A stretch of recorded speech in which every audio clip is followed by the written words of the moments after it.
क्या आपने कभी सोचा कि महाभारत का सबसे बड़ा युद्ध, जिसने कर्ण जैसे महान योद्धा को अंदर तक हिला दिया, क्या था वो सत्य जो द्रोणाचार्य ने कर्ण को बताया? और क्यों अश्वत्थामा बन गया प्रतिशोध की ज्वाला? आइए सुनते हैं महाभारत की वो अनकही कहानी जो आपके रोंगटे खड़े कर देगी। तो दोस्तों, अगर ये कहानी आपको पसंद आए तो वीडियो को लाइक करें, चैनल प्रिंस टाटावत ज्ञान को सब्सक्राइब करें और बेल आइकन दबाएं, क्योंकि ये कहानी आपके दिल को छू जाएगी। महाभारत का 14वां दिन खत्म हो चुका था। कुरुक्षेत्र की धरती खून से लाल थी। भीष्म पितामह बाणों की शैया पर लेटे थे और कौरव सेना की कमान अब आचार्य द्रोण के हाथों में थी। रात का सन्नाटा शिविरों पर छाया था। दीपक की लौ हवा में कांप रही थी, मानो युद्ध की भयावहता को देखकर सहम गई हो।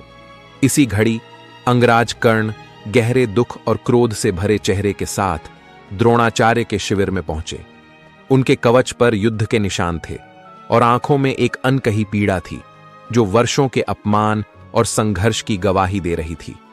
कर्ण ने प्रणाम किया और धीमे किंतु दृढ़ स्वर में बोले, गुरुवर, आज रणभूमि में मैंने देखा कि आप पांडवों पर प्रहार करने में संकोच कर रहे थे, जैसे भीष्म पितामह करते थे। क्या आप दुर्योधन के प्रति अपनी निष्ठा भूल गए, या फिर पांडव अब भी आपके शिष्य हैं जिन पर आप दया कर रहे हैं? द्रोणाचार्य ने कर्ण की ओर देखा। उनकी आंखों में अनुभव की गहराई थी और चेहरा एक ब्राह्मण की गंभीरता से भरा था। उन्होंने शांत किंतु दृढ़ स्वर में जवाब दिया, कर्ण, तुम पराक्रमी हो, तुम्हारी वीरता पर मुझे कोई संदेह नहीं, किंतु मैं केवल एक योद्धा नहीं, एक ब्राह्मण हूं। मेरे लिए धर्म सर्वोपरि है। पांडव धर्म के मार्ग पर हैं। उनके प्राण लेना मेरे हृदय को कचोटता है। मैं दुर्योधन का सेनापति हूं, पर धर्म के विरुद्ध शस्त्र उठाना मेरे लिए सरल नहीं। कर्ण की भ्रुकुटियां तन गईं। उनके स्वर में क्रोध के साथ साथ एक गहरी पीड़ा उमड़ पड़ी। गुरुवर, रणभूमि में धर्म और अधर्म का निर्णय शास्त्रों से नहीं, शस्त्रों से होता है। मैंने अपना जीवन अपमान सहते हुए बिताया। मुझे सूत पुत्र कहकर तिरस्कृत किया गया। गुरु परशुराम ने मुझे शाप दिया।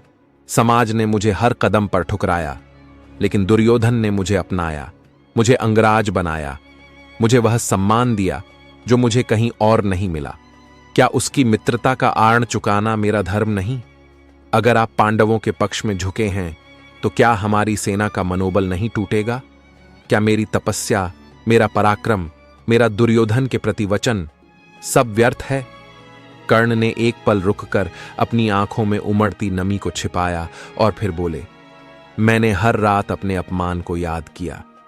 मैंने हर दिन अपने बाणों से दुनिया को दिखाया कि मैं सूत पुत्र नहीं, एक योद्धा हूं। मेरे जीवन का हर घाव, हर अपमान मेरे बाणों की नोक पर है। अगर मैं अर्जुन को रणभूमि में परास्त कर दूं, तब भी क्या नियति मुझे हारने के लिए मजबूर करेगी? क्या मेरा अस्तित्व, मेरा संघर्ष, सब कुछ नियति के सामने तुच्छ है? द्रोण ने गहरी सांस ली। उनकी वाणी में करुणा थी, पर सत्य अटल था। कर्ण, तुम्हारा दर्द मैं समझता हूं। तुमने हर कदम पर अपमान सहा, फिर भी अपनी वीरता से दुनिया को चकित किया। तुम्हारा जीवन एक तपस्या है और तुम्हारा पराक्रम युगों तक गाया जाएगा। किंतु सुनो, युद्ध केवल बल से नहीं जीता जाता। यह नियति और धर्म का खेल है। पांडवों के पास श्री कृष्ण हैं और उनके साथ धर्म खड़ा है। तुम्हारा पराक्रम अमर रहेगा, पर विजय उसी की होगी जो धर्म के मार्ग पर है। कर्ण का चेहरा तूफान की तरह उथल पुथल से भर गया। उनकी आंखों में क्रोध था, पर कहीं गहराई में एक असहायता भी। गुरुवर, अगर नियति पहले से तय है तो मेरा संघर्ष क्यों? मैंने हर अपमान को अपने बाणों की नोक पर रखा। मैंने दुर्योधन को वचन दिया कि मैं उसका साथ अंत तक निभाऊंगा। अगर मैं अर्जुन को धूल चटा दूं, तब भी क्या कौरवों की हार निश्चित है? क्या मेरे जीवन का हर बलिदान, हर घाव सब व्यर्थ है? द्रोण ने कर्ण को गहरी दृष्टि से देखा, मानो उसकी आत्मा की पीड़ा को पढ़ रहे हों। कर्ण, तुम्हारी निष्ठा और पराक्रम युगों तक गाए जाएंगे, किंतु सत्य यही है कि धर्म के विरुद्ध खड़ा व्यक्ति, चाहे कितना भी पराक्रमी हो, अंततः पराजित होता है। पांडवों का मार्ग धर्म से सन्नादित है और श्री कृष्ण उनकी रक्षा कर रहे हैं। और ये तो तुम्हें पता ही है, श्री कृष्ण, वहां है यश तुम्हारे बलिदान में है। पर विजय धर्म की होगी। कर्ण एक क्षण के लिए मौन हो गए। उनका हृदय दो भागों में बंट गया था। एक ओर दुर्योधन के प्रति उनकी मित्रता और वचन, दूसरी ओर द्रोण का कठोर सत्य। उनकी आंखों में नमी तैर आई, पर होठों पर एक कठोर दृढ़ता थी। गुरुवर, यदि नियति यही है तो भी मैं अपने वचन से नहीं डिगूंगा। दुर्योधन ने मुझे अपनाया, मुझे सम्मान दिया। उसकी मित्रता निभाना मेरा धर्म है। चाहे परिणाम कुछ भी हो, मैं अंतिम सांस तक उसके साथ रहूंगा। द्रोण ने कर्ण को गहरी दृष्टि से देखा। उनकी आंखों में करुणा थी, पर सत्य के प्रति उनकी निष्ठा अटल थी। कर्ण, तुम्हारी निष्ठा प्रशंसनीय है, किंतु याद रखना, धर्म के विरुद्ध खड़ा व्यक्ति चाहे कितना भी पराक्रमी हो, उसका पतन निश्चित है। कर्ण ने प्रणाम किया और शिविर से बाहर निकल गए। रात और गहन हो चली थी। उनके हृदय में मित्रता और कर्तव्य की आग जल रही थी, पर द्रोण का सत्य उनकी आत्मा को झकझोर रहा था। 15वें दिन युद्ध फिर शुरू हुआ। द्रोणाचार्य ने ऐसी व्यूहरचना की कि पांडव सेना थर्रा उठी। उनके बाणों की वर्षा से कुरुक्षेत्र रक्त रंजित हो गया, किंतु श्री कृष्ण जानते थे कि जब तक द्रोण जीवित हैं, पांडवों की विजय असंभव है। तब भीम ने एक हाथी का वध किया, जिसका नाम था अश्वत्थामा। श्री कृष्ण के संकेत पर युधिष्ठिर ने द्रोण से कहा, अश्वत्थामा हथा, और फिर धीमे स्वर में जोड़ा, नरो वा कुंजरो वा। यह आधा सत्य द्रोण के हृदय को भेद गया। उन्होंने अपने पुत्र अश्वत्थामा की मृत्यु की आशंका में शस्त्र त्याग दिए और ध्यानमग्न हो गए। तभी धृष्टद्युम्न ने प्रहार किया और महान आचार्य द्रोण का अंत हो गया। द्रोण के वध की खबर सुन अश्वत्थामा का हृदय क्रोध से जल उठा। उसने पांडवों से प्रतिशोध की शपथ ली। 16वें दिन दुर्योधन ने कर्ण को कौरव सेना का सेनापति बनाया। शंखनाद गूंजा और कर्ण ने प्रतिज्ञा ली, मैं अर्जुन को मारकर ही विश्राम करूंगा। कर्ण और अर्जुन का युद्ध ऐसा था कि धरती कांप उठी। कर्ण के बाण अर्जुन के रथ को डगमगाते तो अर्जुन के तीर कर्ण के कवच को भेदते। आकाश में सूर्य धुंधला पड़ गया। तभी नियति ने पलटा खाया। कर्ण का रथ कीचड़ में धंस गया। उसने अर्जुन से कहा, पार्थ, धर्म के अनुसार मुझे रथ निकालने दो।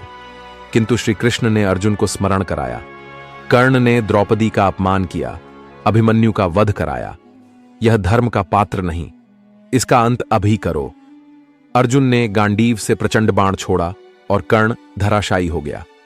उसका पराक्रम अमर रहा, पर नियति ने धर्म का साथ दिया। अश्वत्थामा का क्रोध शांत नहीं हुआ। रात के अंधकार में उसने पांडवों के 5 पुत्रों उपपांडवों को पांडव समझकर क्रूरता से मार डाला। जब यह खबर पांडवों और द्रौपदी तक पहुंची तो शोक और क्रोध से शिविर कांप उठा। अर्जुन ने अश्वत्थामा का पीछा किया। दोनों के बीच ब्रह्मास्त्र का संग्राम हुआ, जिससे धरती का संतुलन डगमगा गया।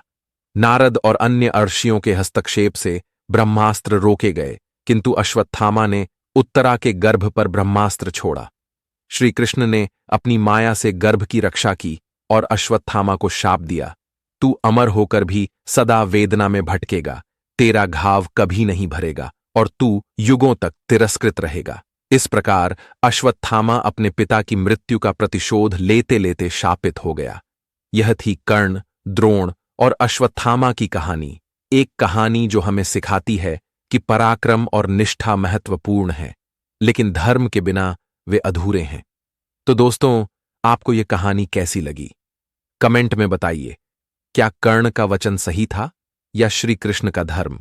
वीडियो को लाइक करें, अपने दोस्तों के साथ शेयर करें और चैनल को सब्सक्राइब करें, क्योंकि ऐसी ही महाभारत और रामायण की अनकही कहानियां हम आपके लिए लाते रहेंगे।